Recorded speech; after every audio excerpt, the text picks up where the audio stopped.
아버지, 우리를 예배의 자리로 불러주시니 감사합니다. 주님, 우리가 오늘도 주님 앞에 기쁨으로 찬양하기 원합니다. 우리 날마다의 삶을 사랑으로 또 기쁨으로 채워주시는 하나님 앞에 우리가 오늘도 나아갑니다. 주님, 우리의 일상이 주님 앞에 드려지는 기쁜 예배가 되기를 원합니다. 우리 주님 앞에 기도하기만 하면 주님 우리를 들어주시고 우리를 회복시켜 주신다고 약속하셨사오니 주님, 지금 이 시간 주님 앞에 우리가 부르짖기 원합니다. 우리의 온 몸과 마음을 다해 주님 앞에 예배드리기 원합니다. 아버지, 예배의 자리 가운데 함께하여 주시옵소서. 이 모든 말씀 예수님의 이름으로 기도드렸습니다. 아멘. 네, 예배의 자리에 나오신 여러분들을 주님의 이름으로 환영합니다. 오늘도 우리의 몸과 마음을 다해서 주님 앞에 신나게 기쁨으로 여러분의 온 정성을 다하여서 하나님 앞에 찬양을 올려드리겠습니다.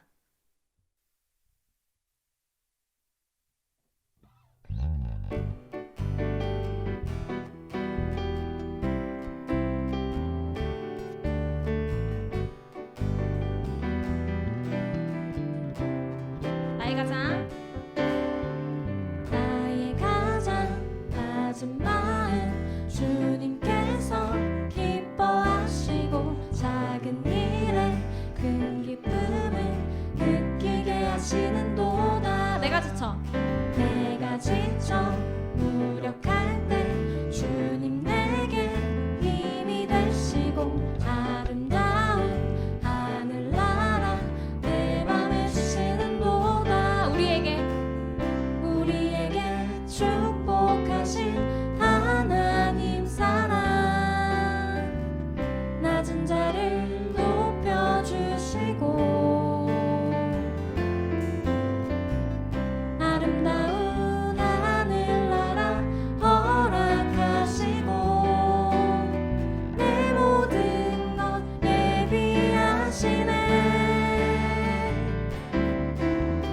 찬양함의 기쁨을 감사함의 평안을 간구함의 하나님 알도록 하셨네. 나의 가장 낮은 마음 나의 가장 낮은 마음 주님께서 기뻐하시고 작은 일에 큰 기쁨을 느끼게 하시는도다. 내가 지쳐 무력할 때 내가 지쳐 무력할 때 주님 내게 힘이 되시고 아름다운 하늘나라 내 맘에 주시는도다. 우리에게 축복하신 하나님 사랑 낮은 자를 높여주시고 아름다운 하늘나라 허락하시고 내 모든 것 예비하시네. 찬양함의 기쁨을 찬양함의 기쁨을 감사함의 평안을 간구함의 하나님 알도록 하셨네. 우리에게 축복하신 하나님 사랑 우리에게 축복하신 하나님 사랑 낮은 자를 높여주시고 아름다운 하늘나라 허락하시고 내 모든 것 예비하시네. 찬양함의 기쁨을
보소서 주님. 보소서 주님 나의 마음은 선한 것 하나 없습니다. 그러나 내 모든 것 주께 드립니다. 사랑으로 안으시고 날 새롭게 하소서. 보소서 주님. 보소서 주님 나의 마음은 선한 것 하나 없습니다. 그러나 내 모든 것 주께 드립니다. 사랑으로 안으시고 날 새롭게 하소서. 주님 마음 내게 주소서. 주님 마음 내게 주소서. 내 아버지 주님 마음 내게 주소서. 나를 향하신 주님의 뜻이 이루어지도록 주님 마음 내게 주소서. 다시 한번 찬양하시겠습니다. 보소서 주님. 보소서 주님 나의 마음은 선한 것 하나 없습니다. 그러나 내 모든 것 주께 드립니다. 사랑으로 안으시고 날 새롭게 하소서. 주님 마음 내게 주소서. 주님 마음 내게 주소서. 내 아버지 주님 마음 내게 주소서. 나를 향하신 주님의 뜻이 이루어지도록 주님 마음 내게 주소서. 내게 사랑을 가르쳐 주시옵소서. 내게 사랑을 가르치소서. 단지 내 마음으로 용서하게 하소서. 주의 성령 내게 채우사 주의 길 가게 하소서. 주님 당신 마음 주소서. 주의 성령 내게 채우사 주의 길 가게 하소서. 주님 당신 마음 주소서. 주님 마음 내게 주소서. 내 아버지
아버지 주님 마음 내게 주소서.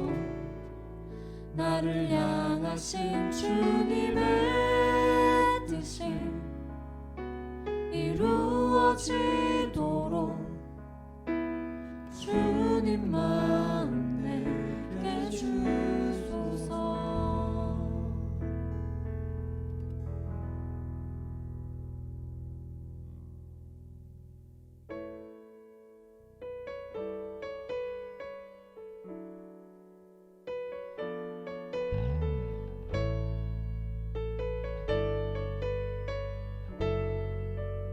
주 앞에 나와 주 앞에 나와 제사를 드리네. 마음 열어 내 삶을 드리네. 주를 봅니다. 끝없는 사랑 날 회복시키네. 주 앞에 나와 주 앞에 나와 제사를 드리네. 마음 열어 내 삶을 드리네. 주를 봅니다. 끝없는 사랑 날 회복시키네. 이제 눈 들어 주 보내. 그 능력 날 새롭게 주님의 사랑 날 만지시니 내 모든 두려움 사라지네. 폭풍 속에도 주 붙들고 믿음으로 주와 걷네. 갈보리 언덕 넘어 그 어느 날 주 안에 온전케 되리.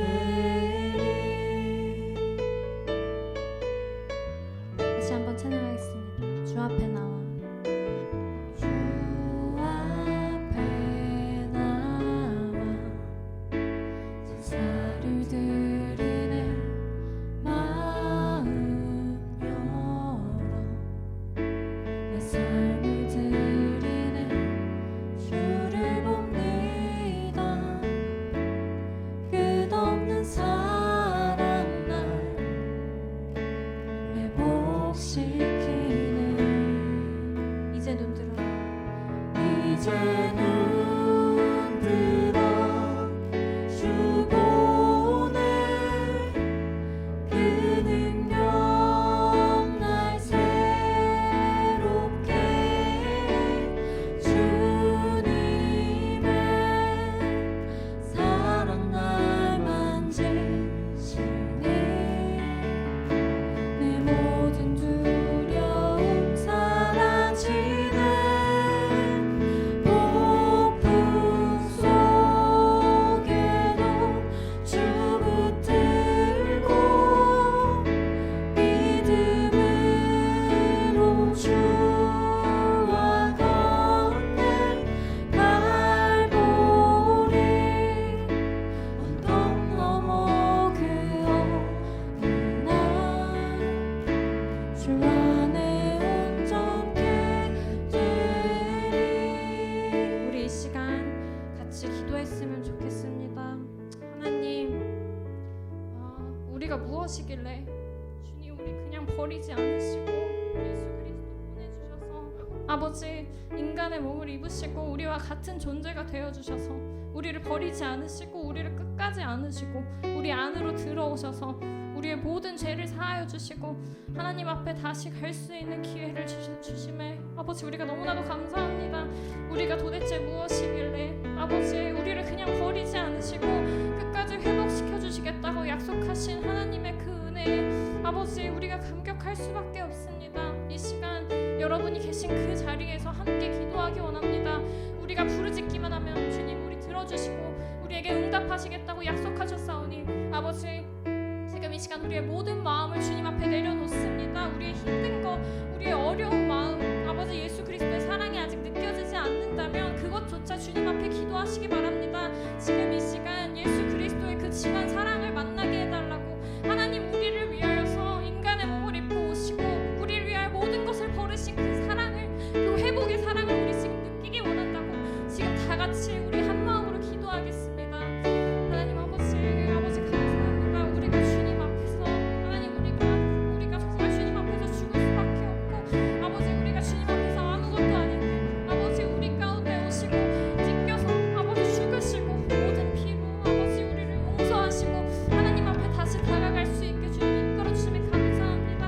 아버지 그 십자가 사랑을 우리가 느끼기 원합니다. 우리는 아무것도 아니지만 우리를 위하여 모든 것 버리신 하나님 그 예수님의 사랑을 느끼기 원합니다. 주님 아버지의 그 크신 사랑을 우리가 지금 느끼는 가운데 있사오니 주님 우리 각 가정마다 성령님 임재하게 하여 주시고 우리 각 사람들의 마음 가운데 그 예수님의 온전한 고열의 사랑을 느끼도록 주님 인도하여 주시옵소서. 이 예배의 자리를 회복시켜 주시고 하나님 우리가 지금 주님 앞에 부르짖는 가운데 있사오니 아버지 우리를 들어주시옵소서. 너는 내게 부르짖으라 내가 응답하겠고 너에게 크고 은밀한 일을 보이리라고 약속하신 하나님 아버지 우리가 지금 이 예배의 자리 가운데 주님 앞에 부르짖는 가운데 있사오니 아버지 우리에게 크고 은밀한 일을 보여주시고 우리를 회복시켜 주시고 주님 우리와 함께 하시어 주시옵소서. 아버지 지금 이 자리 가운데 주님 임재하여 주시옵소서.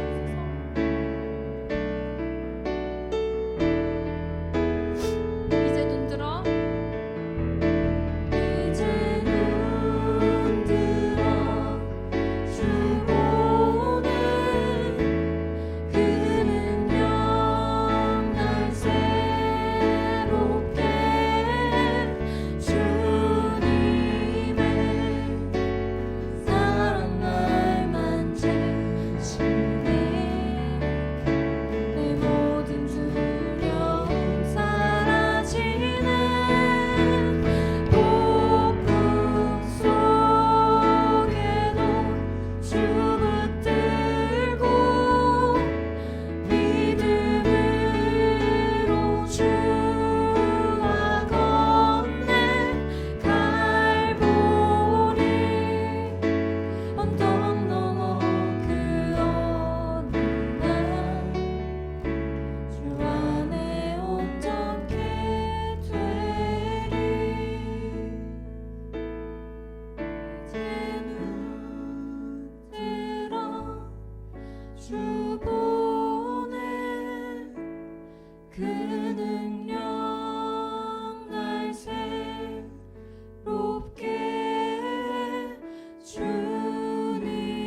주님의 사랑 날 만지시니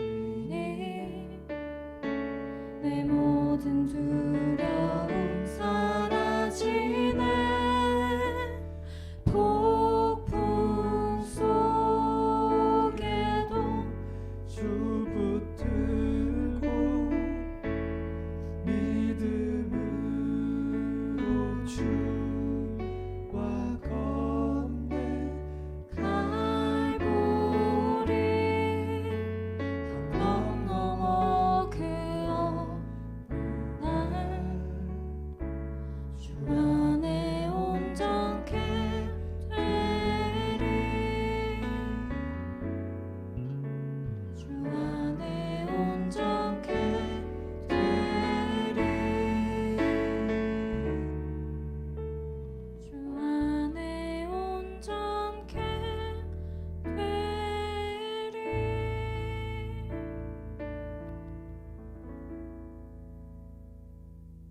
기도로 예배의 자리에 나아가겠습니다. 만물을 주관하시는 하나님 아버지, 코로나 시대에 더욱더 주님의 놀랍고 크신 은밀한 일들이 행해짐을 믿습니다. 온 세상이 악으로 가득 차고 고통에 울부짖는 영혼들이 많습니다. 육체적으로, 정신적으로, 경제적으로 피해 입은 모든 영혼들 불쌍히 여겨주시고 우리가 이러한 고난의 시대에 더욱더 우리의 죄를 회개하고 이전보다 더 나은 세상을 만들 수 있는 자정의 기회가 되도록 해주세요. 세상의 온갖 불의와 위정자들의 부정 속에서도 주님의 정의가 굳게 세워질 줄 믿습니다. 서부와 남부의 자연재해를 통해서도 주님의 자비하심이 임하심을 믿습니다. 이 온갖 부정과 불행의 시대에 주님을 따르는 자로서 흔들리지 않고 오롯이 주님만을 믿으며 나아갈 수 있는 담대함과 강건함을 주시옵소서. 그리하여 놀라운 주님의 역사하심을 체험하는 귀중한 시간이 되게 해주세요. 오늘 예배를 위해 기도합니다. 코로나로 인해 각자의 처소에서 따로 예배를 드리는 순간에도 주님을 향한 마음으로 한몸 되게 하시고 신실한 마음으로 예배를 드리도록 인도해 주세요.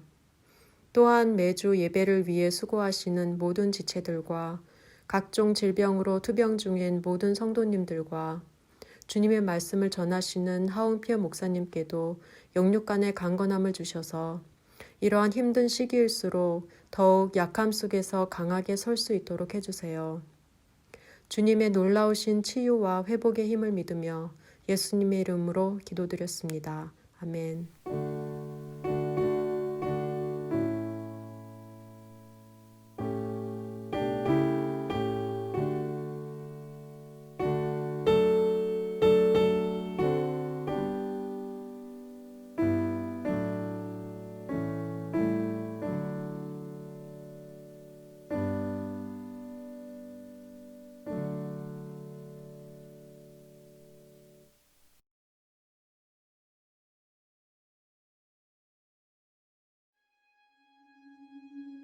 Long ago, there lived a certain rich man whose great wealth allowed him the best of all material things. He owned fine jewelry, lived in a big fancy house, wore the finest clothes, and ate only the best foods money could buy. Along with his riches came many friends and the means to host an endless number of lavish parties. He was the center of attention and the envy of all. This rich man was important, powerful, and wealthy. He had everything. Just outside the East Gate, there lived a poor man named Lazarus. He begged on the streets for what little food he could get, and the only clothes he owned were the torn and tattered rags that hung from his sickly body. Oh, how he longed for the crumbs that fell from the rich man's table! But even the food that no one else cared about was out of his reach. Adding to his misery, the street dogs licked his open sores and fought him for any food he could find. He was despised as one of the dogs. The poor man was unimportant, weak, and needy. He had nothing. One day the poor man died and was taken to heaven. Instantly his agony was replaced with sweet relief and joy. He was no longer alone, but in the presence of Abraham himself. On that same day, the rich man also died and was taken to hell, where his life of privilege and blessing was instantly replaced with the agony of fire and torment. There was a great canyon between the two men, separating heaven from hell. Searching for any relief he could find, the rich man looked up and saw Abraham and cried to him, "Father Abraham, please have mercy on me and send Lazarus over to cool my tongue with a drop of water, for I am in anguish in this flame." Abraham explained to the rich man, "Son," for he was a descendant of Abraham, "in your lifetime you received everything you desired, wealth, position, and the approval and adoration of others. You desired for nothing else. Lazarus has none of that, and now he is comforted here while you are over there in anguish. And besides, no one can pass over from here to there because of the deep canyon separating us. I beg of you, Father Abraham, please send Lazarus to my father's house. I need to warn my family so that they do not also end up here with me in hell." But Abraham responded, "They have God's written word from the law of Moses and the books of the prophets. Let that be a warning to them." If they do not hear Moses and the prophets, even if Lazarus rises from the dead, it will not convince them of their need to repent. And so, the man who had been rich became poor and miserable, and the man Lazarus, who had been poor, became rich and satisfied forever.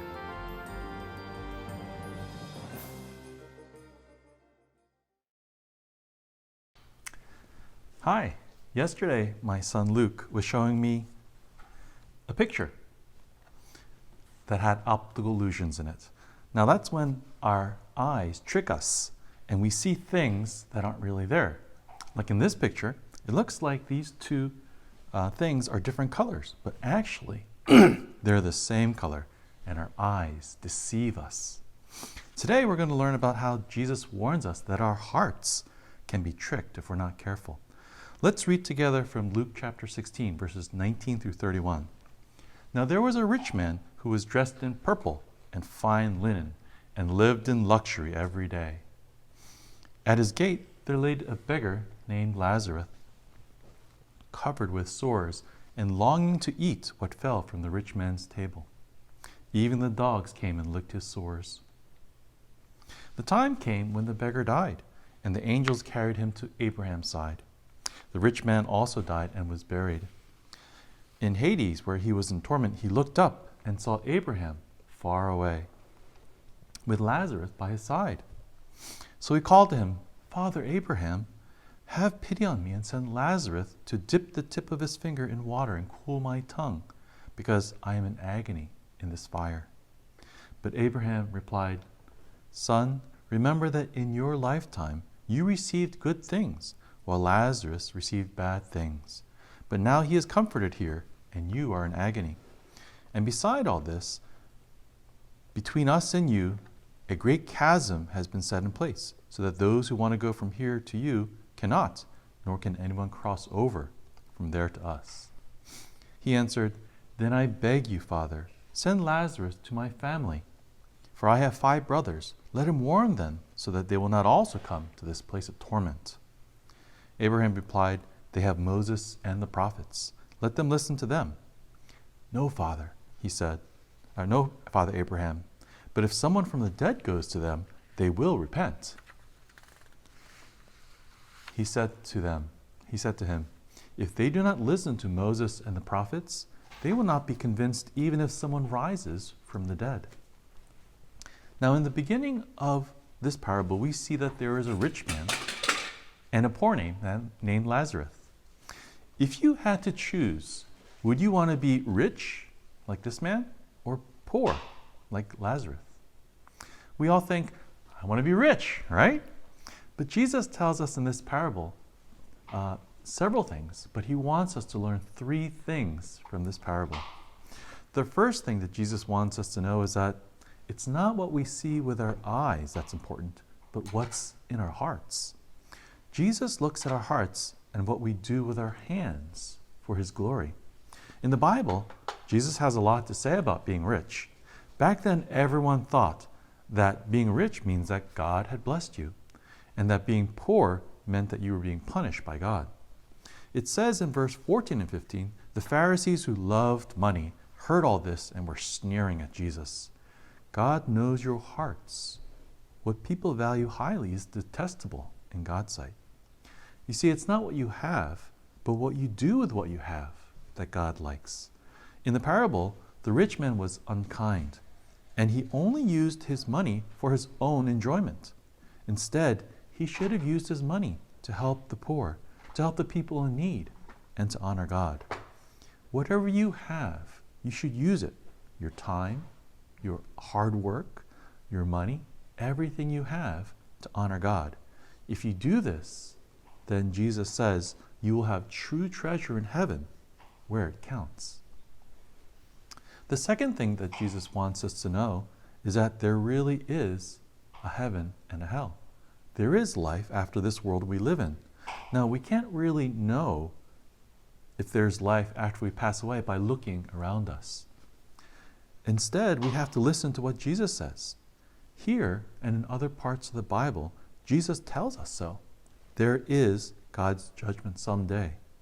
What we do here on earth affects what will happen in heaven and in hell. Now, that can be kind of scary, and that's okay, because Jesus wants us to be a little scared. Why? Because he wants us to know the truth, and the truth can be a little scary. When we're scared, we pay attention better, right? We need to pay attention to what Jesus says, because his words are powerful to save us from sin and to help us in our relationship with God. The third thing that Jesus teaches in this parable is something called foreshadowing. Now that means that Jesus shows us a little preview of what's going to come in the future. Jesus knows that he will die on the cross, but he will also rise from the grave. Now that's an amazing miracle. But people won't believe in Jesus, even if they hear it or even see it with their own eyes. That's because people have an amazing ability to deceive themselves. Now remember that optical illusion that we talked about? Our eyes and brains tell us that there are two different colors there. It tells us one thing, even though it's not the truth. Now if you were to cover right here, your eyes would start to show you that these two things are exactly the same color. Try it for yourself. Now, Jesus rose from the grave, and because of this, we can become children of God, and that's the truth. The evidence is there for everyone who wants to see and believe. I hope that you will choose to see the truth and live in the truth of Jesus Christ and not be deceived by the tricks of the world. We have some questions to go over. Besides all the things it allowed him to buy, what did the rich man's money bring with it? Many friends and the means to host many parties. What was the poor man's name? Lazarus. Yes, Lazarus. After the poor man died, where was he taken? Yes? Heaven. Yes. What did the rich man ask of Abraham? Yes? He asked if Lazarus could come and dip his finger in the water and cool his tongue. Yes. What did Abraham say the rich man received during his lifetime? Wealth, parties, and friends. Wealth, position, and the approval and adoration of others. Good. Why did the rich man want Lazarus to go back? To make his other brothers see what bad they were doing in the past. Yes. He wanted Lazarus to warn his family so that they would not end up in hell with him. The idea for today is that the things of this world are not worth getting if they cause you to lose sight of God. And today's memory verse comes from Matthew chapter 16, verse 26. For what will it profit a man if he gains the whole world and forfeits his soul? Or what shall a man give in return for his soul? Let's pray. Heavenly Father, we thank you for the truth that you teach us through these parables. We want to live by the truth, and we thank you that you show us the truth in this story, this parable that Jesus gives. Help us to choose to live a life that's worthy of you, to say, yes, Jesus, I believe that you are the Lord and Savior, and I want to live my life honoring you and honoring God.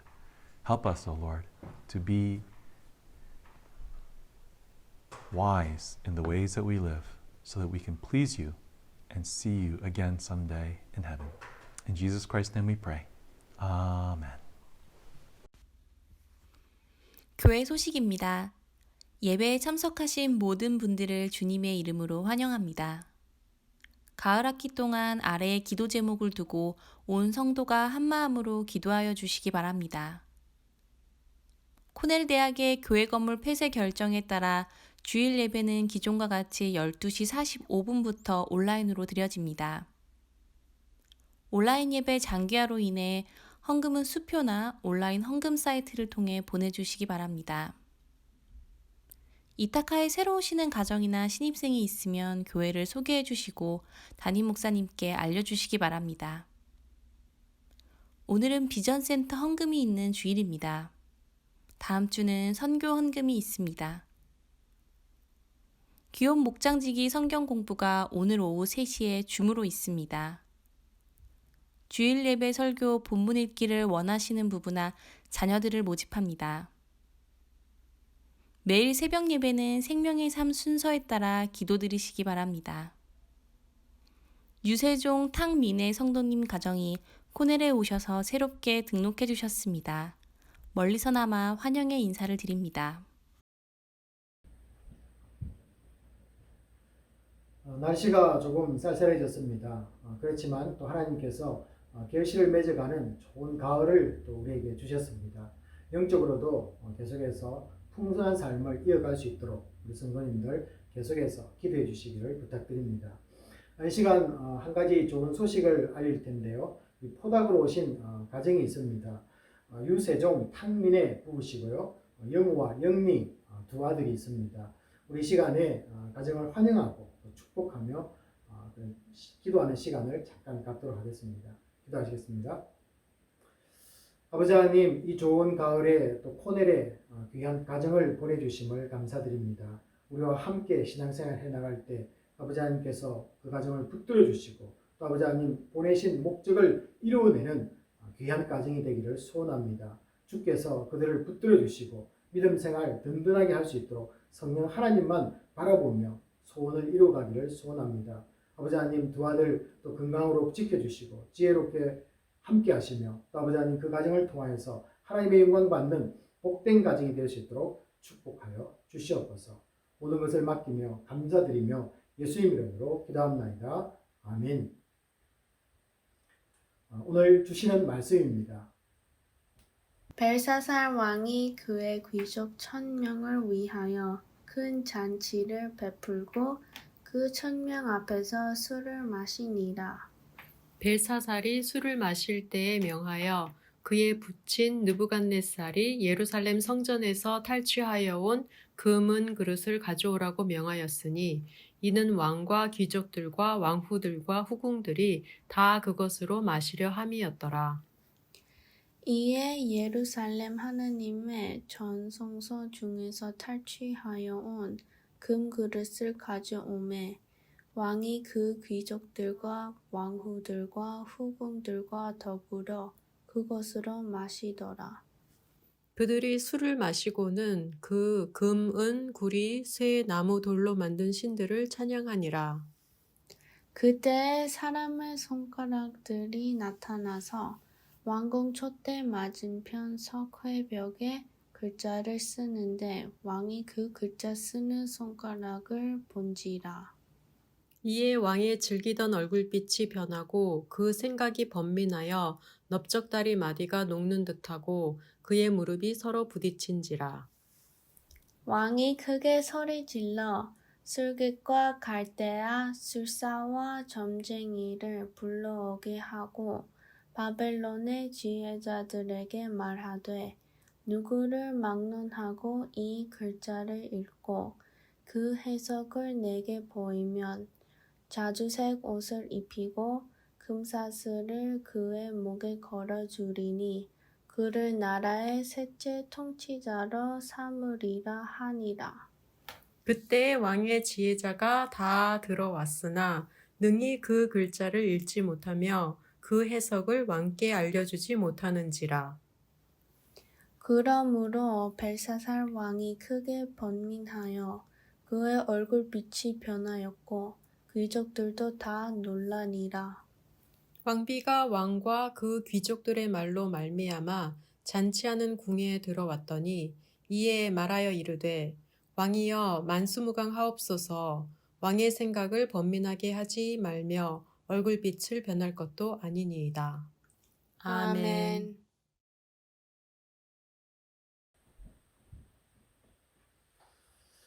어릴 적에 연을 날렸던 기억이 있습니다. 바람이 좋아서 나가려고 하는데 실이 얽혀 있어서 엉망이 된 그런 날이 있었습니다.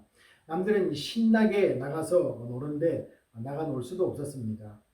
우리 동네에는 실도 팔지 않았고요. 또 그렇다고 해서 얽힌 것들을 다 잘라버리면은 연을 날리는데 재미가 없습니다.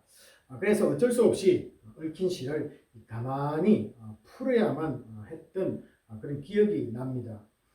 나라도 마찬가지로 이 문제들이 얽힐 때가 있습니다. 대부분 이 말기에 이런 현상들이 나타나는데요. 그때 슬기로운 지도자가 나타나면은 이 난국을 타개하고 또 발전의 기회로 삼아서 더 부강한 나라로 이렇게 성공하기도 하고 그런 모습을 우리는 역사에서 볼 수가 있습니다. 그러나 대부분 이때에는 위대한 지도자들이 많이 죽게 되는데요. 그들이 죽으면은 어려움이 닥쳐와서 나라가 망하는 경우도 있습니다. 우리가 이 바벨론 역사를 한번 잠깐 살펴보게 될 텐데요. 이 주전 605년부터 562년까지 43년 동안 이 제국을 다스리던 느부갓네살 왕이 죽자 이 바벨론도 급속하게 몰락하기 시작합니다. 그가 죽은 이 562년부터 539년 한 23년 동안 바벨론 역사를 보면요. 이 4명의 왕들이 공식적으로 즉위를 하게 됩니다. 그 중에서 이 2번이나 이 가족들의 이 왕위 찬탈이 일어나는 것을 보면서 이 복잡하게 얽혀가는 그런 역사를 우리가 바벨론에서 볼 수가 있습니다. 오늘 본문도 이렇게 한번 보면서 이제 그런 역사를 나누게 될 텐데요. 1절 보시면은 이 벨사살 왕은 귀족들과 함께 잔치를 벌였다고 합니다.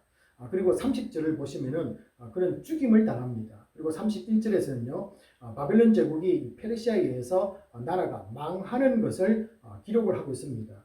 자, 그렇다면은 이런 설명들을 보면서 이 벨사살은 이 바벨론의 마지막 왕임을 우리가 알 수가 있습니다. 자, 그런데 문제는 뭐냐면은 이 바벨론의 공식적인 역사를 기록한 이 바벨론 역대기를 보면은 벨사살이 왕이 아니고 이 나보니두스라는 사람이 왕으로 기록이 되어 있다는 것입니다.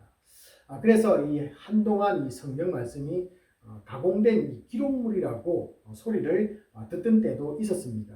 자, 그런데 이 바벨론에서 이 발굴된 이 고대 점토판이 하나 발견이 되었습니다. 그리고 그것을 해독했을 때 이 벨사살은 이 나보니두스의 이 아들임이 밝혀졌습니다. 그래서 여러분들이 시간이 나시면 이 대형 박물관에 가시면요, 그 점토판을 볼 수가 있습니다.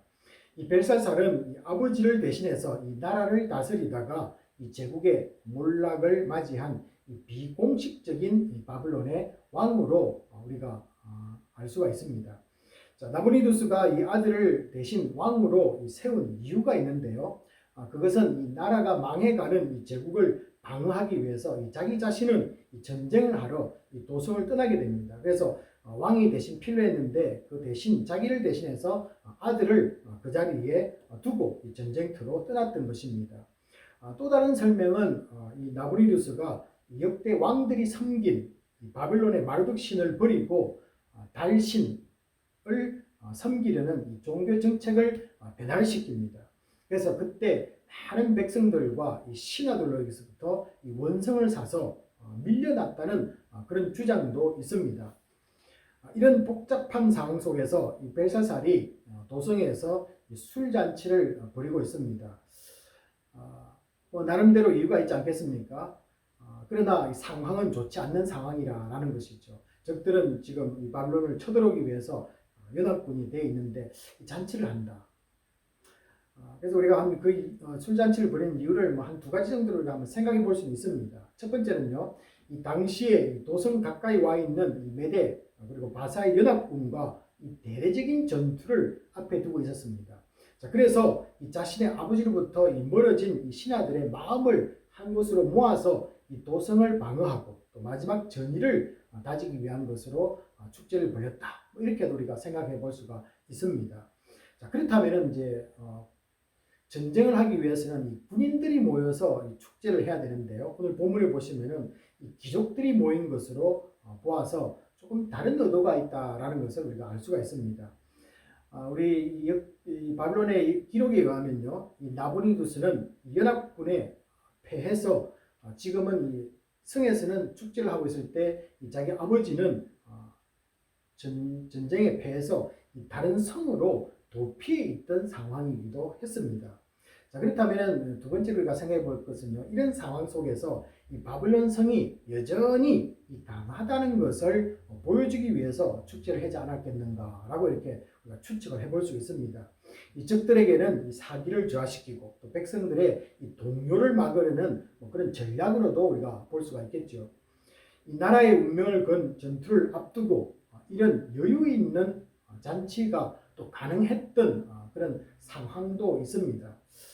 그것은 전부가 이 느부갓네살 왕의 덕택인데요. 우리가 지난주에도 제가 잠깐 설명했지만은 이 느부갓네살 왕은 이 바벨론이라는 이 도성을 건축할 때부터 굉장히 높고 또 두꺼운 이 성벽을 삼중으로 이렇게 쌓아두었습니다. 그리고 유프라데스 강에 강물을 끌어들여서 이 성벽 주위를 물로 이렇게 돌아가는 이 해자를 두어서 이 난공불락의 도성으로 그들이 만들었기 때문에 이런 축제를 할 수 있는 여유가 있었다라고 볼 수 있고요. 또 한 가지는 이 성에 엄청난 식량이 비축되어 있었기 때문이다. 이렇게도 볼 수가 있습니다. 우리가 잘 알다시피 바벨론은 이 나라를 점령하고는요, 그 주위에 있는 모든 나라들을 다 멸절시키고 있습니다. 그리고는 귀한 것들을 이 도성으로 바벨론 성으로 가져왔기 때문에 바벨론 성은 굉장히 부유했고 그 주변에는 모든 것이 싹 쓸어버리는 그런 정책을 했다라는 것을 우리가 알 적에 이것도 설명이 가능하다 이렇게도 볼 수 있겠죠. 비록 이런 인간의 철저한 노력과 계획에도 불구하고 하나님은 이사야 선지자를 통해서 이 바벨론의 멸망에 대해서 미리 예언을 해두고 계십니다. 우리가 이사야 13장 1절 보시면요, 이렇게 말합니다. 이 아모스의 아들 이사야가 이 바벨론에 대하여 받은 경고라. 13장 18절에 의하면요, 그 군대가 메대 사람이 될 것이다. 이렇게까지 미리 예언을 해둡니다. 그리고 13장 19절에서는요, 이 바벨론이 하나님께 멸망당한 이 소돔과 고모라 같이 되게 될 것이다. 완벽하게 망한다는 것이죠. 그런데 또 이사야 47장 11절에서는요, 그들의 멸망을 또 다른 측면에서 예언을 하고 있습니다. 재앙이 네게 임하리라. 그러나 네가 그 근원을 알지 못할 것이며 손해가 네게 이르리라. 그러나 이를 물리칠 능력이 없을 것이며 파멸이 호련히 네게 임하리라. 그러나 네가 알지 못할 것이니라. 라고 말씀을 하고 있습니다. 그러면서 이 47장 13절은요, 그 많던 하늘을 살피는 자들과 별을 보는 자들도 임할 멸망에서 구원할 자가 없다라고 이렇게 덧붙이고 있습니다. 오늘 이 본문은 선지자가 말한 대로 그대로 바벨론이 멸망하는 것을 잘 보여주고 있는 성경 말씀이기도 합니다. 이 바벨론은 아무도 예상 못하고 어느 날 갑자기 망했습니다. 이것을 보면서 하나님 앞에서 얼마나 인간이 연약한 모습인가를 말씀을 해주고 있습니다. 그렇다고 미리 짜여진 하나님의 이 극본대로 진행되는 역사는 또한 아닙니다. 그러면은 이 바빌론은 들러리로 자기들이 쓰였다 해서 매우 억울해하지 않겠습니까? 역사는요, 하나님의 공의대로 행하지 않으면은 어떻게 될 것인가를 하나님이 정해두신 대로 진행될 뿐입니다. 그렇다면은 이 하나님의 공의대로 진행되는 역사 앞에서 우리 인생이 해야 할 것은 무엇이냐라는 그런 질문을 우리가 던지게 됩니다. 여러분, 우리가 하나님의 뜻 가운데 진행되고 있는 이 역사 앞에서 우리는 과연 무엇을 해야 될 것입니까? 그것은 선택을 잘 해야 된다라는 것입니다. 그러므로 이 선택이 잘못되지 않도록 앞으로 내가 선택할 이 시간에 대한 충분한 정보를 알고 있어야만 되고 거기에 대한 부족함이 없어야만 한다는 것이죠. 그런 의미에서 우리 앞날에 대한 이 정보를 자세하게 말해주는 것이 무엇이냐라는 것입니다. 그게 무엇이겠습니까? 여러분, 그것은 바로 성경 말씀입니다. 시편 119편 30절은요, 주의 말씀을 자신 앞에 두어서 성실한 길을 늘 택하였다라고 이렇게 시편 기자는 우리에게 말씀해주고 있습니다. 이어서 31절 보시면요, 말씀을 언제나 명심하고 있으면, 이렇게 세 번역은 그렇게 번역하고 있는데요, 이 말씀을 늘 내 마음속에 명심하고 있으면 이 세상에서 수치를 당하지 않게 해주실 것을 약속으로 우리에게 주고 있습니다. 자, 오늘 본문은 이 벨사살의 두 가지 그의 선택을 우리에게 말해주고 있는데요. 이 다니엘서 5장 2절을 보시면은 나라가 망하는 순간에 잔치를 벌이는 선택을 하게 됩니다. 그리고 예루살렘에서 가져온 성전 기구를 가져오라고 명령을 하게 됩니다. 이 느부갓네살 왕은 우리가 잘 알다시피 이 유대에서 1차와 2차 이 포로들을 데리고 왔습니다. 그래서 그 사람들만 데리고 온 것이 아니라 많은 이 성전 기물들을 가져왔다라고 성경은 여러 군데에서 기록을 해두고 있습니다.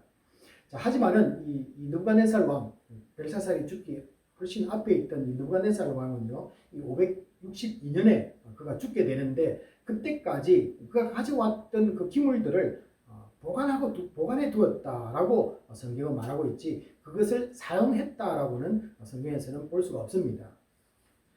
자, 그의 뒤를 이은 이 느부갓네살이 죽고 난 뒤에 제가 아까 공식적으로 4명의 왕이 있었다라고 했는데요.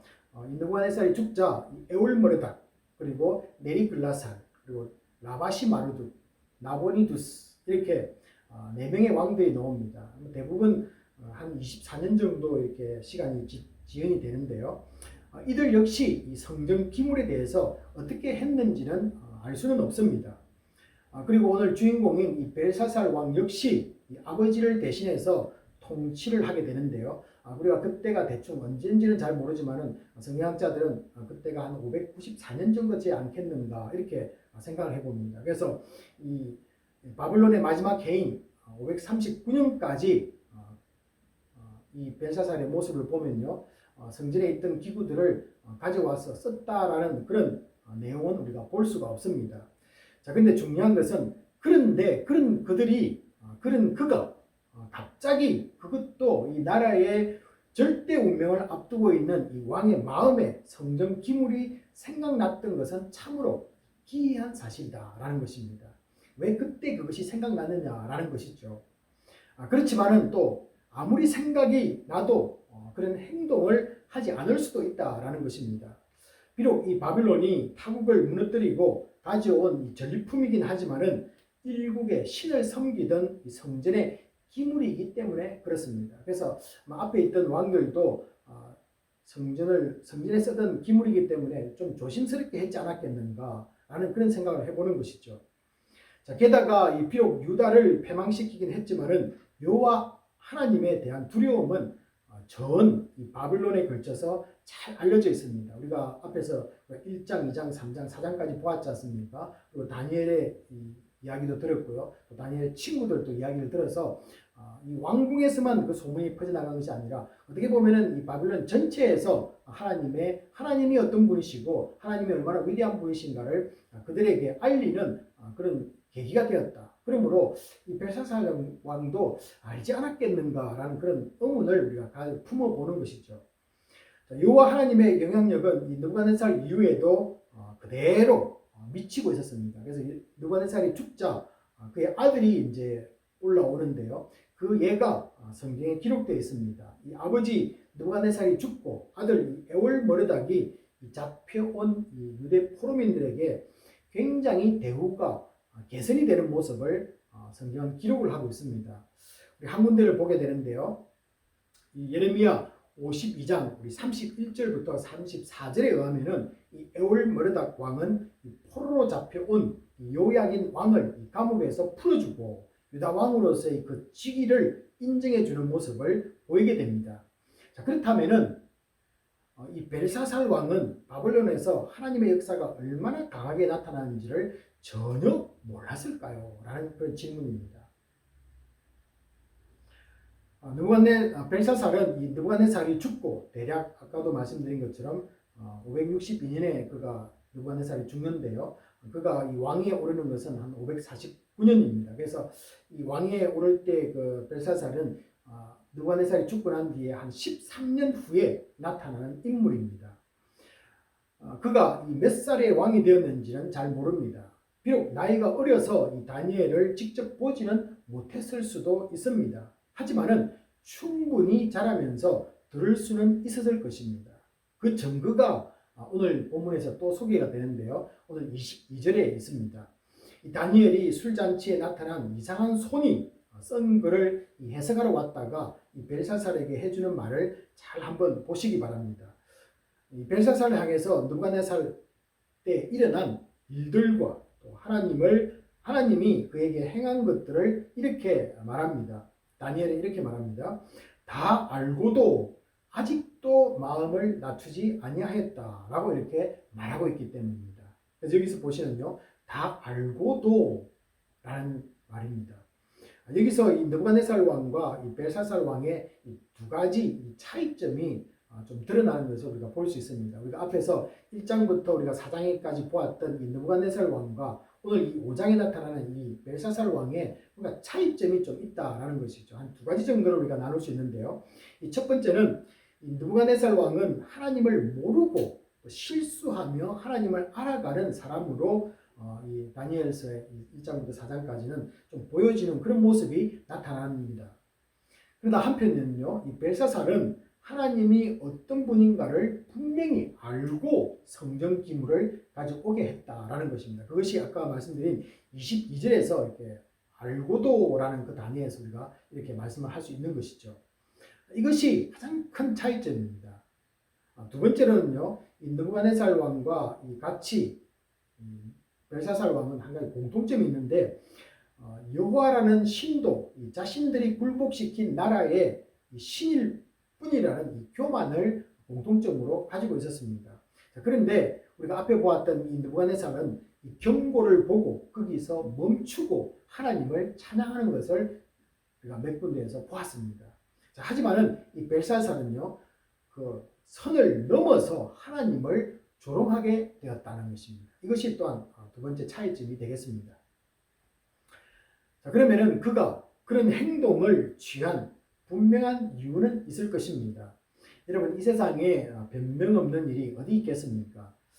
앞에서 말씀드렸지만요, 아버지 이 나보니두스는 어느 날 갑자기 이 마르독 신을 버리고 이 달 신에 꽂혀서 다른 신을 섬기려는 정책을 펴게 됩니다. 그것으로 인해서 많은 이 귀족들로부터 마음을 잃어버리게 됩니다. 벨사살은 이런 상황에서 하지 말아야 할 인생 최대의 도박을 택했을 수도 있습니다. 유다 성전 기물을 가져오게 함으로써 이 여호와를 이기고 승리를 가져다 준 이 마르둑을 내 아버지와는 달리 자신은 섬긴다는 것을 많은 신하들과 귀족들에게 보여주려고 했던 것이다. 이렇게 생각해 볼 수 있겠죠. 나라가 이 망하기 일보 직전이고 또 자신의 왕권을 유지시키려면 무엇인들 못하겠습니까? 이 벨사살은 지나온 시간에서 하나님이 어떤 분인가를 느부갓네살 왕을 통해서 잘 알고 있었다는 것입니다. 하나님이 이 느부갓네살 왕을 7년 동안 제국의 왕자에서 물러나게 한 사실도 알고 있었을 것입니다. 그런데도 이 하나님을 모른 채하고 무시해 버립니다. 이 성전 기물을 술잔으로 사용함으로써 하나님에 대한 어떻게 보면은 이 최고의 모욕을 주는 행위를 스스로 선택을 한다라는 것이죠. 여러분, 그뿐만 아닙니다. 오늘 본문 말씀 이 4절을 보시면요, 이 성전 기물들을 가져와서 이 술잔으로 사용하고 마신 후에 그가 하는 일이 무엇입니까? 금과 은과 구리와 새와 나무와 돌로 만든 신들을 찬양했다. 이렇게 기록을 하고 있습니다. 여러분, 이 말을 보면은 그냥 이 우상 숭배를 한 것으로 우리가 볼 수 있는데요. 사실은 그건 아닙니다. 우상 숭배의 그 의미를 뛰어넘는 또 다른 의미가 있다라는 것입니다. 당시에 온갖 다른 신을 섬기는 사람들을 정치적으로 규합하려는 행위입니다. 이 사람들을 하나로 묶으려고 하는 것이죠. 연합군에 대항하기 위해서는 이 마음을 얻고 필요한 것이 무엇입니까? 이 돈입니다. 경제적인 지원이 필요했던 그런 때입니다. 이 후원자로 삼기 위한 이 고도의 정치적인 책략이다라는 것을 여기에서 보여주고 있는 것입니다. 그래서 함께 그들과 같은 우상을 섬기지 않느냐, 너희들은 이것을 섬기느냐, 나는 이것을 섬긴다. 야, 우리 함께 한번 그 우상들에 대해서 같이 나아가자. 뭐 이런 모습을 보여줌으로써 신들은 비록 다를지라도 이 정치적으로 뭔가가 하나 되는 그런 모습을 삼으려고 했다라는 것입니다. 여러분, 이 함께 어울리면서 그들 신들의 능력을 찬양하면서 했던 것은 무엇입니까? 여호와 신의 이 나약함과 패배를 선포하면서 그들에게 이 벨사살은 아부를 했을 것입니다. 이것을 우리가 오늘 반대로 오늘날 우리에게 한번 적용해 본다면 이렇게 말씀을 할 수 있을 것입니다. 하나님이 이 찬양과 경배의 대상이 아니라 우리 성공의 도구로 사용되는 모습입니다. 지금 이 시대에 우리는 하나님을 무엇을 위해서 우리가 섬기느냐라는 것입니다. 하나님을 선택하는 우리 마음에도 이런 위험이 자리 잡고 있을 수가 있습니다. 하나님은 단지 나의 성공을 위한 도깨비 방망이처럼 우리가 휘두르고 있지 않느냐라는 그런 점을 여러분에게 말씀드리는 것입니다. 우리 사도 바울은요, 이 갈라디아서 6장 7절에서 스스로 속이는 것은 하나님을 업신여기는 것이라고 말합니다. 그런 사람에게는 그가 심은 대로 거둘 것을 말씀합니다. 그래서 오늘 이 6장 7절에 보시면요, 이 업신여긴다라는 그런 말씀이 나오는데 이 의미는 하나님이 없다고 생각하고 마음대로 행동하는 것을 말합니다. 다른 우리 옛날 성경에는 이걸 만홀히 여긴다 이렇게 번역되고 있는데요. 이 하나님을 잘 알고도 조롱했던 이 벨사살 왕에게 딱 해당되는 말일 것입니다. 자, 그렇다면은 벨사살은 그렇게 했고요. 그렇다면 우리는 어떠느냐라는 것입니다. 하나님을 알고 믿고 따르는 성도들입니다. 자, 그런데 주님 앞에 교만하지 않는지요? 아니, 더 나아가서 이 교만을 넘어서 하나님 없는 것처럼 행동하고 말하고 있지는 않는지요? 마음과 목숨과 뜻을 다하여 하나님을 사랑하고 이웃을 내 몸과 같이 사랑하라는 이 명령, 이 하나만이라도 우리가 제대로 지키고 있을까요? 라는 것입니다. 하나님이 세상을 보면서 여러분 서운해하는 곳이 있는데요. 그중 하나가 이 캠퍼스입니다. 하나님이 많은 곳을 돌아보시면서 마음이 서운해하시는데요. 그 중에 하나가 캠퍼스입니다. 이 무신론자들은 하나님을 도마에 올려놓고 마음대로 칼질을 하는 곳이기 때문에 그렇습니다. 신앙을 종교로 끄집어내렸습니다. 그리고는 더 낮추어서 이제는 종교라는 단어를 쓰지 않습니다. 그냥 미닝, 의미일 뿐이라는 것입니다. 너희들이 믿는 그 의미가 무엇이냐? 신앙도 아닙니다. 우리 성도님들은 이런 분위기 속에서 예수 믿는 사람인 것 제대로 선포하며 살고 있을 것이라고 믿습니다. 우리 시편 1장 1절에 의하면요, 이 복 있는 사람은 악인들이 꾀를 따르지 아니하며 죄인들의 길에 서지 아니하며 오만한 자들의 자리에 앉지 아니한다. 그런 사람이라고 성경은 말씀하고 있습니다. 성도는 하나님을 알지 못하고 또 교만을 넘어 무시하는 사람들이 만들어낸 이 시대의 사조와 철학, 이론, 가르침, 아이디어들을 알아야지요. 그러나 성도는 따르지는 말아야만 하는 것입니다. 전 세계 이 젊은이들에게 이런 사역을 해오던 라비 제카라이어스 기독교 변증학자가 올해 지난 5월 달에 주님의 부르심을 받았습니다. 제가 지난번에도 한번 잠깐 소개한 적이 있는 것 같은데요. 인도에서 태어나서 철학과 종교 그리고 타 문화에 대한 다양한 경험과 지식을 가진 분이었습니다. 그리고 온 세계 지성인들을 오만의 자리에서 앉지 않도록 복음을 전하던 변증학자였습니다. 그분이 남긴 책들이 한 20권 정도 이렇게 소개가 되고 있는데요. 올해 이 가을에 오신 우리 성도님들이나 또 시입생들에게 한 가지 책을 여러분에게 권하고 싶습니다. 책 제목은 기독교가 당신을 실망시켰다면 이라는 그런 책입니다. 2017년도에 번역된 책이고요. 또 엔센티아에서 이렇게 출판사에서 번역을 했습니다. 이 책을 좀 꼭 권해드리고 싶습니다. 여러분 주위에 보시면서 이 반기독교적 정서를 가진 분들이나 또 아니면은 이 교회에 상처를 받고 또 실망을 한 경험을 가진 분들이 이 책을 읽고서 치유와 또 그들 속에 있는 이 교만을 벗어버리고 하나님을 무시하는 태도에서 돌아서기를 소원합니다. 그래서 우리 성도님들도 한번 읽어보시고 또 한번 사서 다른 분에게도 한번 권해보시기를 부탁을 드립니다.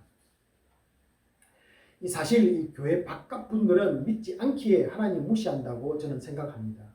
문제는 이 교회 내에서 하나님을 믿는다고 하면서도 은근히 이 하나님 무시하는 태도를 보이는 분들은 없을까요? 라는 것입니다. 이게 있어서는 안 되겠죠. 22절을 한번 다시 보시기 바랍니다. 벨사살이여, 여기 보시면요. 벨사살이여, 왕은 그의 아들이 되어서 이것을 다 알고도 아직도 마음을 낮추지 아니하고 라고 이 다니엘이 말하고 있습니다.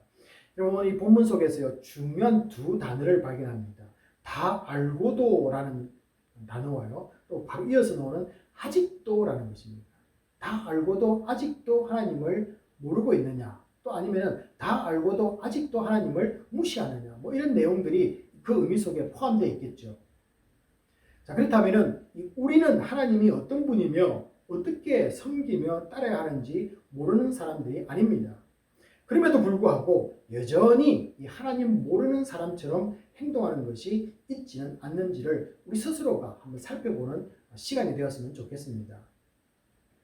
이 벨사살이 하나님을 모르고 있는 것처럼 보이지만은 속이고 있다는 것이 드러나는 장면이 또 한 번 나타나는데요. 바로 그것이 13절입니다. 오늘 22절과 13절이 이 벨사살의 민낯을 드러보내는 그런 성경 구절이다, 이렇게 볼 수 있는데요. 13절에 보시면요, 이 벨사살 왕이 그의 앞에 온 이 다니엘에게 하는 말입니다. 뭐라고 말합니까? 네가 부왕이 유다에서 사로잡아온 유다 자손 중에 그 다니엘이냐? 여러분, 그냥 다니엘이냐가 아니라 그 다니엘이냐라고 이렇게 번역을 하고 있습니다. 여기서 알 수 있는 것은 왕은 다니엘을 잘 모르고 있다는 느낌을 선뜻 주고 있습니다. 사실 뭐 다니엘을 몰라도 되고 또 모를 수도 있습니다. 여러분, 왕이 어떻게 그 신하들의 이름 하나하나 다 알 수 있겠습니까? 그리고 프로로 잡혀온 뭐 그런 사람들의 이름까지 기억할 수는 없겠죠. 자, 그러나 보십시오. 이 벨사살이 하는 말 중에 보시면요, 그 다니엘이라는 말에서 유다에서 잡혀온 다니엘을 통해서 보여준 하나님의 능력은 소문으로 알고 있었다는 것을 증명해 주는 것입니다. 다니엘은 몰랐을지라도요, 그 다니엘을 통해서 하나님이 어떤 분인가를 보여준 전 바빌론에게 소문이 났던 그 다니엘을 알고 있었다는 것입니다. 문제는 하나님이 어떤 분임을 듣고 알고 있음에도 불구하고 하나님을 무시하는 행동을 선택했다는 것입니다. 이 선택이 중요합니다. 23절은요, 다시 한 번 더 이 세 가지를 그의 선택에 잘못된 것을 세 가지를 지적하고 있습니다. 첫째는 하지 말아야 할 성전 기구를 이 술잔으로 사용하는 신성모독을 했다는 것입니다. 하지 말아야 되는 것이죠. 그런데 교회에서 이루어지고 있을 수 있다는 겁니다. 이것을 주의하라, 그런 메시지겠죠. 두 번째는요, 어린 아이들도 하지 않을 금, 은, 뿌리, 쇠나무로 만든 죽은 신들을 찬양하는 이 어리석은 행동을 한 것을 지적합니다. 우리가 하나님을 믿으면서 정말로 어린 아이들도 하지 않는 이 어리석은 모습들이 우리에게 있지 않는가 한번 살펴봐야 되겠죠. 자, 마지막으로 세 번째는요, 우리 인생의 호흡과 모든 길을 주관하는 분이 하나님임을 느부갓네살 왕을 통해서 확실히 알고도 믿지 않는 이 오만함을 말하는 것입니다. 그래서 이게 참 오만한 자의 자리에 앉지 않고라는 이 시편의 말씀도 보았는데요. 참 이 교만과 이 오만, 참 우리에게 있지 않는가를 다시 한 번 더, 지난주에도 말씀드렸지만은 다시 한 번 더 우리가 살펴봐야 될 그런 항목이다라는 것입니다. 비록 이런 세상에 사람일지라도, 마지막으로요, 이런 말씀을 잘 드려야 되는데, 비록 그런 사람일지라도, 이런 세상의 사람일지라도 그들 역시 하나님에 대한 경험과 기억을 가지고 있다는 것을 성경은 말씀을 해주고 있습니다. 그러니까 이런 말씀이겠죠. 아무리 하나님을 무시하고 살아가는 사람일지라도 그들의 기억 속에, 아니면 그들의 경험 속에, 우리가 알 수 없는 그들의 내면 속에 하나님을 알고 있는 어떤 요소가 있다는 것을 말씀해 주는 것입니다. 그것이 바로 오늘 성경 말씀 6절입니다. 6절을 보시면요, 이 벨사살은 하나님의 나타나심을 보자 이 넓적다리 마디가 녹는 듯하고 무릎이 부딪힐 만큼 두렵고 떨렸다라고 이렇게 성경은 말하고 있습니다. 이 모습을 보면 어떻습니까? 바로 조금 뒤에 올 그의 죽음 앞에 양심이 두려워했다는 것입니다. 이 벨사살 왕은요, 그 손에 두려움도 손이 나타나서 글을 쓰는 그 자체도 놀랐지만은 그가 이제부터 인간이 가지고 있는 하나님에 대한 그 두려움을 그대로 표현하는 모습입니다.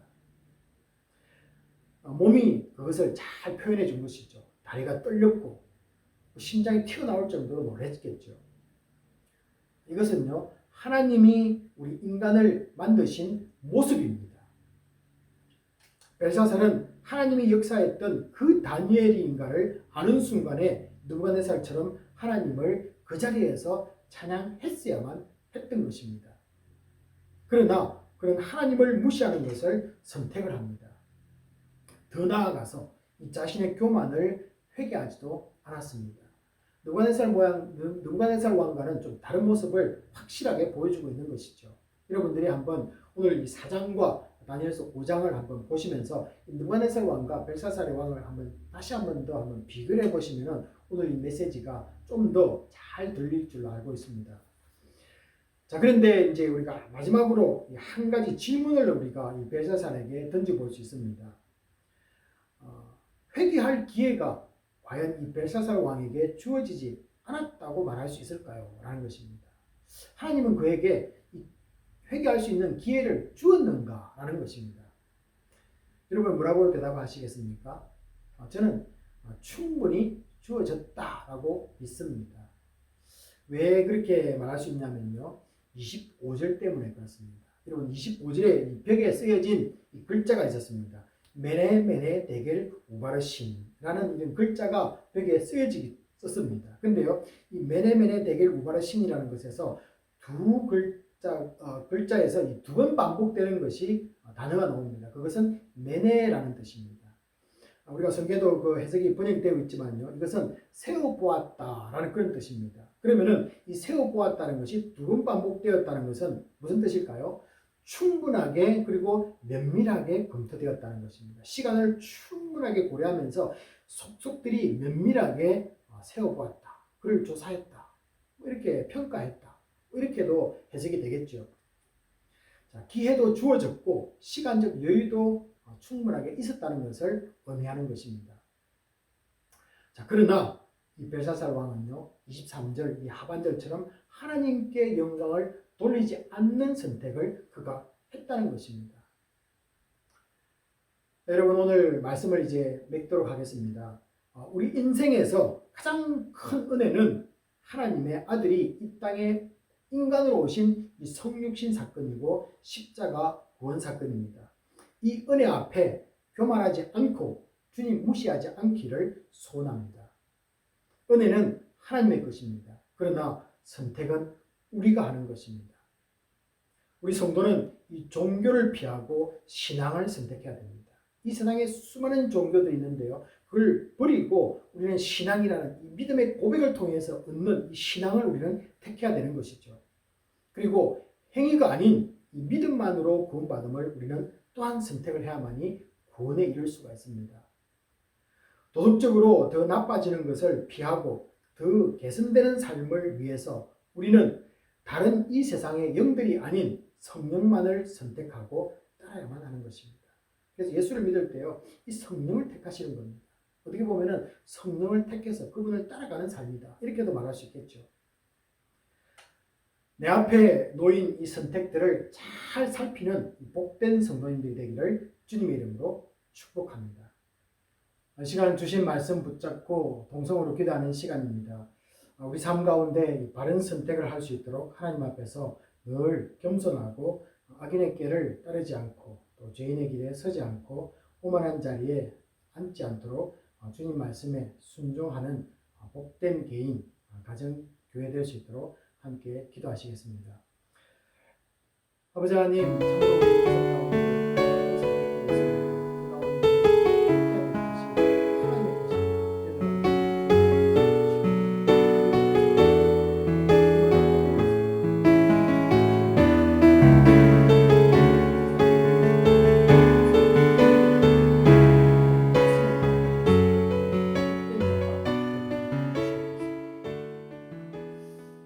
아버지 하나님, 저희들 인생 살아가면서 우리들 앞에 놓여 있는 많은 선택들이 우리에게 있습니다. 저희들 아버지 하나님, 하나님의 것을 택해야 될 줄 알고 있습니다. 때로는 저희들 악한 것을 택하고 죄인의 것을 취하고 오만한 자의 것을 따를 때가 너무나 많습니다. 우리를 불쌍하게 해주시고 하나님 말씀을 아버지 하나님 우리 마음속에 깊이 새겨두게 하시고 하나님의 음성을 따라가는 하나님의 복된 성도와 또 개인과 가정이 될 수 있도록, 교회가 될 수 있도록 우리를 성령 충만케 역사하여 주시옵소서. 모든 것을 감사드리며 예수님 이름으로 기도합나이다. 아멘. 있는 자리에서 모두 일어나 복음 기도와 축도로서 예배를 마치도록 하겠습니다. 결실의 계절을 주심을 감사드립니다. 힘든 팬데믹 상황이지만 삶의 좋은 열매를 맺어갈 줄 믿습니다. 새 학기를 시작한 분들에게 건강과 지혜와 능력과 소망을 허락하시고 가정들과 개인들에게 기쁨이 넘치게 하여 주시옵소서. 교회가 지원하고 있는 사역지와 선교사님들 위에도 함께 하시고 어려울 때일수록 더욱 기도하며 주의 뜻을 이루어갈 수 있게 역사하여 주시옵소서. 오늘도 물질을 드리는 손길들을 기억해 주시고 하는 일마다 주님이 동행해 주셔서 은혜가 넘치고 강건함이 있기를 소원합니다. 더 드릴 수 있는 마음과 하나님의 나라를 생각하며 기도하는 성도들에게 복을 더하여 주시옵소서. 지금은 우리 주 예수 그리스도의 은혜와 지극하신 하나님의 사랑하심과 성령님의 감동감화 위로하심이 아버지 하나님의 뜻 가운데서 좋은 선택을 해나가기로 결단하는 모든 심령들 위해 지금부터 영원까지 함께 있을지어다. 아멘.